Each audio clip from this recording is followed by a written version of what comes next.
Најдобриот фудбалски тренер на Истокот, Крсте Крстев, на својот Facebook статус објави дека повеќе не е тренер на фудбалскиот клуб Слога и им се заблагодари на виничани за двегодишната соработка. Веста прозвучи шокантно кај љубителите на фудбалот во Виница, особено поради фактот дека нема никакво образложение, ниту се наведени конкретни причини. Логично е дека не се во прашање резултати, бидејќи доаѓа во подготвителен период пред почетокот на пролетната полусезона.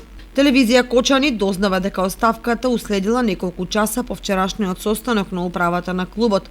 Иако од клубот нема официјално соопштение, вообичаено за вакви ситуации е дека може би се работи за неисполнување финансиски обврски кон фудбалерите и тренерите во клубот или пак некое недоразбирање околу работата на екипата, но тоа се само претпоставки. Инаку за шеф на стручниот штаб на Слога, Крстев дојде пред 2 години. Тогаш клубот беше во незавидна положба пред испаѓање од третата фудбалска лига Исток.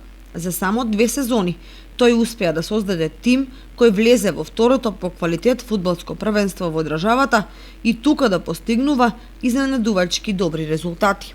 Со оглед на фактот дека оставката е неотповиклива, јасно е дека разделбата помеѓу Крстев и ФК Слога е конечна, што значи дека првиот останува без ангажман, а клубот среде подготвителна сезона ќе бара нов тренер.